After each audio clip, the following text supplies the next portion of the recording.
দেখছস কি সুন্দর পাহাড়। পাইছি এবার জিন্দা পার্ক। ওরে ভাই পুরাই কই ঢুকতাছি, গ্রামের ভিতর দিয়ে যাইতাছি। ওয়াও,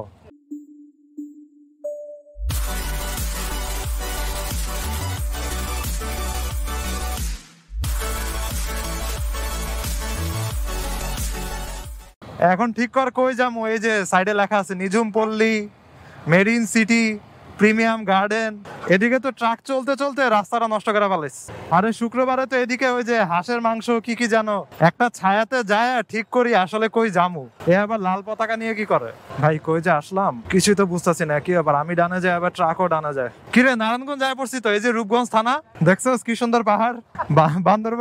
বান্দরবানের ট্যুর দিতেছি। চাঁদের গাড়ি, এগুলা চাঁদের গাড়ি। প্রচুর ধুলা, প্রচুর ধুলা, পুরাই দাঁত কিচকিচ করতেছে। এই সাইডে কি মায়ের দোয়া হোটেল। কি রে ভাই কই আইলাম? চল পাহাড়ে চিপা যায়, ম্যাপ দেখি আরো দূরে।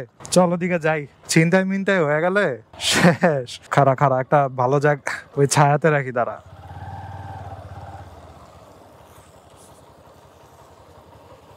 ট্রাক কই যাবে? আচ্ছা সোজা যাবে। উঠ উঠ উঠ, উঠে পর। এখন বামে যাওয়া লাগবে আবার একটু পরে, নাকি রাস্তা ঠিক। চিন্তা কর যদি বৃষ্টির সিজনে আইতাম এই রাস্তা। ওরে ভাই রাস্তার যে সিচুয়েশন, ওখানে বুড়া এক আঙ্কেল বললো যে সামনের দিকে গেলে নাকি রাস্তা ঠিক। দেখছেন কি পরিমাণে ধুলা, আমার ক্যামেরা লেন্স তো মনে হয় অলরেডি ময়লা হয়ে গেছে। যাক এতক্ষণে, কালকে এক পিচ্চিরে কইছি যে প্রেসারটা ঠিক করতে, পিছনের প্রেসার হইতেছে 35, ওই দিয়ে দিছে 45। আবার প্রেসার বেশি দিলে তোর যদি চাকা গরম হয়ে যায় তাহলে ব্লাস্ট হইতে পারে। এদিকে কি কি যেন বাজার আছে। আরে ভাই পুরাই তো গ্রামে চলে আসছি। কিরে পুরাই তো গ্রামে চলে আইছি। বিশাল বিশাল জায়গা আশেপাশে, পুরাই খোলা, মনে হইতেছে পুরা গ্রামে রাইড করতেছি। আরে জোস। এই জায়গাগুলোতেই হচ্ছে ওই রিসোর্ট গুলো আর কি। পিছনে মিররে দেখা লাগবে কেউ আছে নাকি, কারণ রাস্তার মাঝখান দিয়ে রাইড করতেছি। আর দুপুর টাইম তো এই জন্যই কেউ নাই। এই রোদের ভিতরে কোন পাগলে বের হবে ভাই? শুধুমাত্র আমার মতো পাগলই বেরোইছে। জোস। আশেপাশে কিছু মানুষের ছোটখাটো ক্ষেত টেত আছে, কলা গাছ টলা গাছ এগুলা, কিন্তু কলা গাছের উপরে পুরো সাদা হয়ে গেছে ধুলার ঠেলায়। এত পরিমাণে ধুলা এই রাস্তাতে, কনস্ট্রাকশন চলতেছে তো এই জন্য সবগুলা গাছ এখানে পুরো সাদা হয়ে গেছে। আরে ভাই পুকুর ক্ষেত টেত সবকিছু এনে গ্রামে চলে আসি পুরাই। বিশাল জায়গা, নিঝুম পল্লী রিসোর্ট। যাবি নাকি? কি পিছে? মনে হইতেছে এটা ইউটার্ন, মনে হইতেছে এটা উপর দিয়ে যাবো, এটা নিচে দিয়া। এই যে ফুটা দিয়া এটাই তো ইউটার্ন। এটা কি ভাই দয়াল ভরসা রেস্টুরেন্ট? বন্ধ। এইসব জায়গাতে মাইরা রাখলে কেউ টের পাইবো না। দাঁড়া তাহলে আমরা উপরে উঠি। ওরে ওরে ওরে ওরে ওরে, ঢুকমো এটা দিয়া? পিছে কেউ আছে? হ্যাঁ কই দিয়া? ও দাঁড়া তুই নাম, আমি মোটরসাইকেল নামাই। ওই যে রিক্সা উঠছে ওখান দিয়া। হ্যাঁ এখন কি জিন্দা পার্কে যাবি? কোনটাতে জানি সুইমিং পুল আছে। আরে কাপড় চাপড় তো আনি নাই, লাভ নাই যায়। এই যে ইউটার্ন। আরে গ্রামের দৃশ্য দেখতে দেখতে পার হয়ে গেছে। আরে ভাই পুকুর খাল বিল সব আছে। জিন্দা পার্ক পার হয়ে চলে আসছি। ভাই এটা কোন জায়গাতে আসছি? এই যে নিঝুম পল্লী, আর ওদিকে আরেক মোটরসাইকেল আসতেছে উল্টা। কিরে 35 কিলোমিটার ডান, 35 কিলোমিটার হয়ে গেছে। 100 কিলোমিটার রাইড হবে আজকে। পুকুর, ময়লা টয়লা, খাল বিল যা আছে সব পুরাই ভিতরে কিন্তু জঙ্গল। সামনে বামে এই যে আরেকটা পুকুর, মেরিন সিটি এটা। ও আচ্ছা আচ্ছা, পাইছি এবার জিন্দা পার্ক। ওরে ভাই পুরাই কই ঢুকতাছি।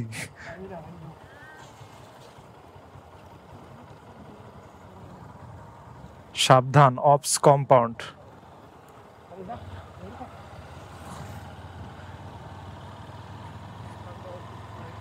কিরে ভাই বিশাল বড় খাল, আর ডান দিকেও তো এটা ছোট খাল। কিরে এটা কোন জায়গা? পুরাই গ্রামের ভিতর দিয়ে যাইতাছি। ওয়াও, খাইছে রে। আরে বাঁশ বাগানও আছে দেখি। পার্কিং, পার্কিং কি ডানে নাকি বামে? মেরিন সিটি ডানে।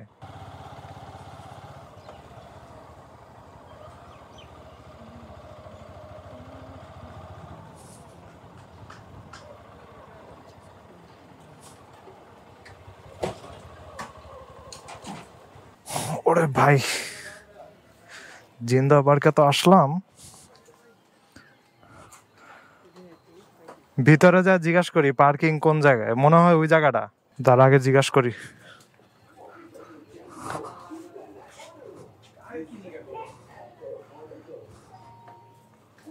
100?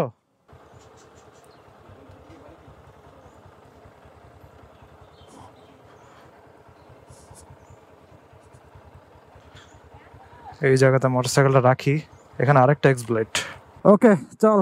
সো বের হয়ে যাচ্ছে জিন্দা পার্ক থেকে। অ্যাকচুয়ালি ভিতরে ঢুকি নাই এবং অলরেডি দুপুর হয়ে গেছে, এর জন্য ঢোকার আর ইচ্ছা হয় নাই। বাইরে দাঁড়াই কিছু ছবি টবি তুলছি, মাছের ভিডিও করছি এই। কারণ দুপুরের মধ্যে আবার হচ্ছে ঢাকায় ব্যাক করা লাগবে, ধানমন্ডিতে ব্যাক করা লাগবে। কিরে ভাই এখানে একটা পাগল আছে, হাত মিলাতে চাইতেছে। ওয়াও দেখছেন পুরাই গ্রাম টাম।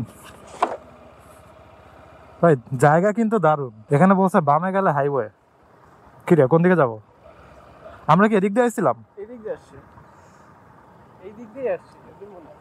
হ্যাঁ এই রাস্তা দিয়ে আসছি। আরে দারুণ। এখানে ছবি তুলবি নাকি একটা? খেজুর গাছের সামনে একটা ছবি তুলবি নাকি? হয় এটা দিয়ে পুরা খোলা একটা মাঠ, এই রাস্তা দিয়ে ঢুকা যায়। ওই যে মাইয়ারা না ভালো জায়গা চিনে, আমরা না খেজুর গাছের সামনে ছবি তুলতেছি।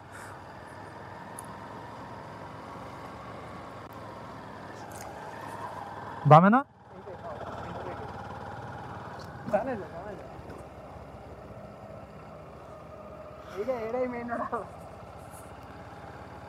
যাক বাইরে এলাম। ঢাকা যাইতে যাইতে আর কি মহাখালী যাইতে যাইতে দুইটা। অলরাইট মেন রাস্তাতে। খুবই ভালো লাগছে জায়গাটাতে এসে। শীতের সময় আসা লাগবে, আগে সকালবেলা আরো জোশ লাগবে। আর যেহেতু দুপুরের মধ্যে চলে যাবো এই জন্য টিকিট কেটে আর ভিতরে ঢুকলাম না। ভিতরে ঢুকলে তো মিনিমাম 1-1.5 ঘন্টা লাগবেই পুরোটা ঘুরে দেখতে। সামনে খেজুর গাছগুলো, সামনে একটু ছবি টবি তুলছি এই আর কি। এদিক দিয়ে পুরোটা রাস্তা তো ঠিকই আছে, কিন্তু সামনেই হচ্ছে বালুর রাস্তা পড়বে, ওই জায়গা দিয়ে আবার সমস্যা। এই দেখেন অটো উল্টা চলতেছে, দেখছেন? আস্তে ধীরে নামি। ওরে ভাই কুয়াশা পুরা। কিরে চোখে কিছু দেখতেছি না। চশমা পরছস? আমার ফ্রেন্ড সৈকত চশমা পরছে, নাইলে আজকে ওর চোখ পুরা শেষ হয়ে যেত। কি অবস্থা দেখছেন? ওরে ভাই এত বাজে অবস্থা কেন এই জায়গাতে? কি রে রাস্তা মনে হইতেছে যেন কুয়াশা পড়ছে রাস্তার উপরে। এই জায়গাতে বালুতে একবার যদি চাকা স্কিড করে শেষ, পড়বেন আপনি 100%। ওই যে ওদিকে আর একটা রেস্টুরেন্ট রিসোর্টের মতো। ভাই আমি বিভিন্ন ইউটিউব ভিডিওতে এই জায়গাতে আসার ভিডিও দেখছি যে জিন্দা পার্কে কেমনে আসতে হয় অথবা বিভিন্ন জিনিস, কিন্তু মাঝখানের এই রাস্তাটা কোথাও আমি পাই নাই। এই রাস্তার যে অবস্থা এটা কোথাও দেখায় নাই। আমি এক্সপেক্টই করি না যে এমন রাস্তা পাওয়া যাবে। কিরে দুপুরবেলা কুয়াশা, একদম শীতকাল আয় পড়ছে এই জায়গাতে, রোদের মধ্যে কুয়াশা। এই অটোগুলাই হচ্ছে জিন্দা পার্ক পর্যন্ত নিয়ে যায় আর কি, এবং জিন্দা পার্ক থেকে মানুষদেরকে এসে দিয়ে যায়। এই যে পাহাড়, এই রোদের তুলনায় জিন্দা পার্ক অনেক ছায়া ছিল। ডানে গেলে ঢাকা, চল আজকে ঢাকা যাই। এদিকে কি জানি হইতাছে। যাক ভালো রাস্তাতে উঠলাম ভাই, একটা ভালোই ট্যুর হলো। তবে দুপুরের রোদে আর কি ট্যুরটা একটু বেশি কষ্টের হয়ে গেছে, আরো সকালে আসা আগে উচিত ছিল। এই যে আরেকটা নিসর্গ ভ্যালি। এখন 300 ফিটে ঢুকমো কোন রাস্তা দিয়া? Alright back to 300 feet. এখন 300 ফিট দিয়ে একদম সোজা চলে যাইতেছি। প্রথমটা হয়তো পার হয়ে যাবো, পরেরটাতে একটা ইউটার্ন নিতে পারি। এবং হচ্ছে অলরেডি 44 কিলোমিটার রাইড করা ডান, এবং প্রায় 11 কিলোমিটার মতো একদম সোজা যাওয়া লাগবে। কারণ কাঞ্চন ব্রিজ থেকে হচ্ছে 11 কিলোমিটার একদম ওই যে বনানী পর্যন্ত আই গেছে, ওই জায়গাটা কি বলে আই ডোন্ট নো। সোজা যাইতেছি, এর পরেরটাতে বামে ঢুকবো। ওরে ভাই যে বাতাস! আর এখানে একটা বাচ্চা জাস্ট রাস্তাতে শুয়ে আছে। ওকে একটা ব্রিজ পার করলাম, ইউটার্নের ব্রিজ। পরের ব্রিজটাতে বামে যাব, বামে গিয়ে দেখি একটু থামা যায় নাকি। ওকে এদিকে ডানে গেলে হচ্ছে ইউটার্ন, লেটস গো। এদিকে ময়লা, এই সাইডটাতে রাখি। হ্যাঁ ওটা তো নামার সময় 100 তো হয়। হ্যাঁ জোস, পারফেক্ট ভিউ একদম সোজা। এবার ছবি তুলি, তুই এটাতে বস, তোর তুলি একটা এটা সামনে, গরম হওয়ার আগে বস। দাঁড়া আমি ডাবল স্ট্যান্ড করে দিই। ধর তো ভাই, আর্মিরা আয়া লাড়ি দেওয়া বাইরান শুরু করবে একটু। কয়দিন আগে একটা ভিডিও দেখছি আমি, আর্মির গাড়ি গুইরা আসছে, গাড়িতে আর্মিরা লাফ দিয়া নামছে লাড়ি লয়া। অলরাইট বের হয়ে গেলাম 300 ফিট থেকে। আবার কয়েকটা ছবি তুলছি জাস্ট ওই জায়গাতে ইউটার্নের সামনে। আর বেশিক্ষণ থাকি নাই, কারণ বেশিক্ষণ থাকা উচিতও না, ইউটার্নের ওইখানে মোটেও থাকা উচিত না। এই জন্য জাস্ট 1-2 মিনিট মনে হয় ছবি তুলে সাথে সাথে আবার বের হয়ে গেছি। আর বিকাল টাইম হলেও তো অবশ্যই না, কারণ বিকালে আর্মিরা এসে কিন্তু লাড়ি দিয়ে পিটায়, ঠিক আছে? আর 100 উঠা মনে হয় ভাই, পিঠ আর বেশি উঠাতে চাই না, কারণ তখনই তো মোটরসাইকেল যে লাভ দিছে ভয় পেয়ে গেছি পুরা। ভাগ্য ভালো মোটরসাইকেলের ওয়েট ডিস্ট্রিবিউশন খুবই ভালো আর এভরিথিং পারফেক্ট অবস্থাতে আছে। আর আমার পিছনের পিলিয়নও ছেড়ে দেয় নাই, ও ছেড়ে দিলে গেছিল সব। আর কি এদিক ওদিক দেখতেছি, তাকাইতেছি, ভিউ দেখতেছি, এর জন্য হচ্ছে কথা কি বলবো, আমি জাস্ট এদিক ওদিক তাকায় শুধু দেখতেছি। আর যেহেতু এই রাস্তাতে আমি প্রথমবার আসছি এর জন্য খুবই সতর্কভাবে চালাইতেছি আমি, কোনো ভুল করা যাবে না, একটা ভুল হইলেই ঝামেলা। তো এদিকে দেখলাম যে গাড়িগুলা মোটরসাইকেল আমাকে ওভারটেক করে চলে যেতেছে, তো ওরা বোঝা যেতেছে যে 100-র মতো স্পিডে ওরা চালাইতেছে। রাস্তা যেহেতু খালি তাই সমস্যা নাই, তবে ঢাকার রাস্তা ভাই কখন কি হয় কোনো ঠিক নেই, এই জন্য এক্সট্রিম লেভেলের কেয়ারফুল থাকা লাগবে। আর সাইডে কি যমুনা গ্রুপের সম্পত্তি লেখা আছে, এদিকে কি secret garden event space. Wow, monument গুলো সুন্দর, একদম পারফেক্ট একটা রাইড ছিল। আবার নিচে নামার জায়গা, স্পিড বাড়ানো যাবে না, নর্মাল স্পিডে নামা লাগবে। আর এত বাতাস মোটরসাইকেলকে ঠেলে সরা দেওয়ার ট্রাই করতেছে, এবং আমি একা হইলে হয়তো আমার উপর ইফেক্ট আরো বেশি পড়তো, আমার সাথে পিলন আছে এই জন্য ইফেক্টটা একটু কম পড়তেছে। থ্রটল আমি একদম পুরোপুরি মোচড়াই নেই, অল্প দিয়ে রাখছি, কারণ পুরোপুরি মোচড়াইলে যখন নিচের দিকে নামবো তখন স্পিড 100-র উপরে উঠে যাবে। ভাই কয়টা ব্রিজ পার করলাম? 4টা মনে হয়। ওই যে ওখানে ব্রিজের নাম্বার লেখা আছে, ব্রিজ নাম্বারিং 1, ওরা স্পিড আবার বেড়ে গেছে, স্পিড কন্ট্রোল আনা লাগবে। সেই বাতাস আর এভরিথিং পুরাই পারফেক্ট, টোটালি পারফেক্ট। আর কি পুরাই পয়সা ওষুধ না বলে বলবো তেল ওষুধ। তেল হয়তো গেছে 1-1.5 লিটার, আরো বেশি যেতে পারে, I don't know. 51 kilometre ride already complete. এখন 2টা বাজে না, স্কুল কলেজের জ্যাম হইব। ওই সায়েন্স ল্যাবে একই অবস্থা, স্কুলের পোলাপান 3টা গাড়ি নিয়ে আসছে পার্টি করতে। ওয়াও, আমি ইন্ডিকেটর দিয়ে রাখছি। আরে আরে আরে আরে আরে আরে ময়লা ট্রাক রে। আরে এইদিকে আবার কি রে, একবার বামে যায় একবার ডানে যায়। ফ্লাইওভারে উঠবো না? বামে গেলে রামপুরা, ইউটার্ন নিলে বসুন্ধরা। কোন ফ্লাইওভার দিয়ে যে উঠলাম, আরে সাইকেলও চলে আসছে ফ্লাইওভারের উপরে। আমি নিজে আগে সাইকেল দিয়ে যান, রেল লাইন। ওয়াও, আরে ট্রেন যাইতেছে বামে দিয়ে। আমি তোর স্ক্রিনশট দেখাবো না, পরে এডিট করতে যখন বসবো এই ভিউগুলার। অলরাইট, এই যে শুরু হইলো মহাখালীর জ্যাম। তো জ্যাম আপনাদেরকে না দেখাই, কোনো খালি রাস্তা পাইলে ওইখানে আবার ভিডিও কন্টিনিউ করি। এখন কাউসি ফ্লাইওভারের নিচে দিয়ে যেতেছি, রাস্তা মোটামুটি খালি লাগতেছে, সামনে গিয়ে সিগন্যাল পড়া লাগবে মনে হচ্ছে। আর রোদ প্রচুর, তবে রোদের তাপটা অত বেশি গায়ে লাগতেছে না। ভাগ্য ভালো অলমোস্ট শীতকাল, না হলে এই দুপুরের ট্যুর অনেক বাজে অবস্থা হয়ে যেত। এটা কোন ফ্লাইওভার উঠতেছি? বনানী ফ্লাইওভার। যাক, আগে একবার আমার মনে আছে বনানী ফ্লাইওভারে উঠার জায়গাতে আমি জ্যামে আটকাইছিলাম, তখন আমি নতুন মোটরসাইকেল কিনছি। সো আমি বুঝতে পারতেছিলাম না মোটরসাইকেলটা কেমনে আমি আটকায় রাখবো, কারণ মোটরসাইকেল পিছনের দিকে তো নেমে যাবে। পরে আমি পুরাটা টাইম ব্রেক ধরে রাখছিলাম, খুবই নুব ছিলাম তখন মোটরসাইকেল রাইডিং দিক দিয়ে। আর এখন তো পিলিয়ন নিয়ে রাইড করলেও সমস্যা নাই। ওকে, মহাখালী ফ্লাইওভার দিয়ে নেমে যেতেছি, এবং আমার পাশে দিয়ে অনেক মোটরসাইকেল ওভারটেক করে চলে যেতেছে, কিন্তু আমি কাউকেই রেস করার অথবা ওভারটেক করার ট্রাই করবো না, কারণ I have to stay calm, I have to keep my mind peaceful. কোনো মতেই রাগা যাবে না অথবা প্রতিযোগিতার মনোভাব আনা যাবে না। জোস, আজকে অনেক রাইড করছি ভাই, এক টানে এত দূর রাইড করছি। মোটরসাইকেলটাকে অত বেশি রেস্ট দেওয়া হয় নাই। যখন জিন্দা পার্কের সামনে গেছি তখন জাস্ট বলা যায় 1 ঘন্টার কম হবে, 1 ঘন্টার কম রেস্ট দিয়েছি মোটরসাইকেলকে। আমরা আসার সময় এই জায়গায় পুরাটা জ্যাম ছিল, দুপুরে আসা ভালো হয়েছে।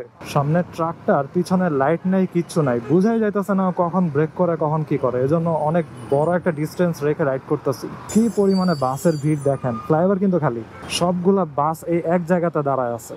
বামের রাস্তা লিটারাল একটা নাইটমেয়ার, বামের রাস্তা দিয়ে যারা ঢুকছে শেষ। অবশ্য যারা মনে করেন বুটেক্সের দিকে যাবে, আমার ভার্সিটির ওদিকে অথবা তেজগাঁওর দিকে যাবে, তাদেরকে দিক দিয়ে ঢোকা লাগবে, কিছু করার নাই। রাইট, মহাখালী ফ্লাইওভারে উঠে গেলাম। এই লোক এই জায়গাতে কি খুঁজে, কি ব্যাপার? ওইদিকে দেখেন একটা GSX আর, সে হচ্ছে অ্যাক্সেলারেটর ধরে এক হাত হচ্ছে হাঁটুর উপরে রেখে চালাইতেছে, এমনি দেখালো আর কি, যে দেখেন ওভারটেক করছি আমি। এরকম রাইডার 300 ফিটেও দেখলাম, প্যারা নাই। কখনোই প্রতিযোগিতার মনোভাব নেওয়া যাবে না। হ্যাঁ, এটাই তো বুটেক্স না, দেখা যাবো না। দুপুর টাইম হওয়াতে বেঁচে গেছি, তার উপরে বুধবার। আমি আরো চিন্তা করতেছিলাম বৃহস্পতিবার যাবো নাকি, বৃহস্পতিবার গেলে জীবন ধ্বংস হয়ে যেত। যাই হোক, জিন্দা পার্ক ছোটখাটো একটা ট্যুর, যদিও জিন্দা পার্কের ভিডিও ঢুকি নাই কারণ সময় হাতে খুবই কম ছিল। তারপরে খুবই ভালো লাগছে, জায়গাটা পুরাই হচ্ছে একদম লিটারালি গ্রাম এলাকা, এই জন্যই বেশি ভালো লাগছে। আর ওখানে দেখা যায় যে স্কুল কলেজের পোলাপানরা একটু বেশি ঢুকে আর কি। দেখলাম ওদের গার্ডিয়ানরা আসে, তারপরে টিকিট কেটে তারপরে ওদেরকে ভিতরে নেয় আর কি। ভালো, ওরা অনেক সুন্দর একটা জায়গা ভিজিট করছে, ওরা একটা অসাম চাইল্ডহুড পাবে আর কি, এত সুন্দর একটা জায়গাতে ছোটবেলা থেকেই ভিজিট করে। আর সামনে একটা স্কুল ছিল, স্কুলটার মাঠ বিশাল বড়, একদম পুরো ফুটবল খেলার মাঠ, এবং ঘাস অনেক সুন্দর করে কাটা, তার উপরে ব্যাডমিন্টন খেলারও হচ্ছে আলাদা ফিল্ড আছে, সবকিছু একদম পারফেক্টলি আছে।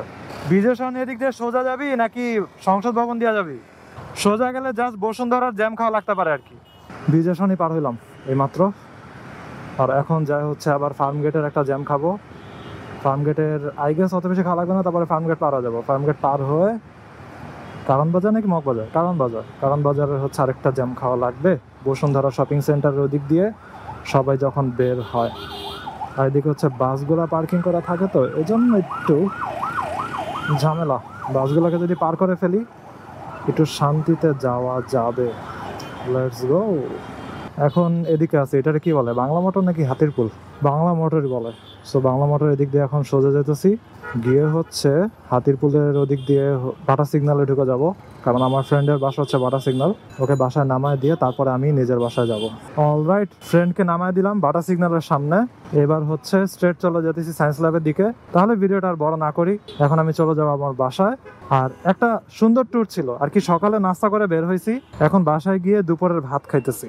জোস, তেমন কোনো খরচই লাগে না, লিটারালি জাস্ট 20 টাকার ঝালমুড়ি খাইছি আর হচ্ছে 10 টাকার চা খাইছি। এই সো বন্ধুরা ট্যুরে গেলে এটা অনেক ভালো জিনিস যে অত ফ্যান্সি অথবা কিছু লাগবে না, জাস্ট নিজেরা কম খরচের ভিতরে এনজয় করে চলে আসি। যাই হোক, ভিডিওটা এখানে শেষ করি। এবং এটা ছিল আমার লাইফের ফার্স্ট 300 ফিটে রাইড করা, এবং it was really worth it. I hope you guys like this video, and if you are watching for the first time you can kindly subscribe. তো see you in the next one. সবাই ভালো থাকেন, সাবধানে ride করেন, tata.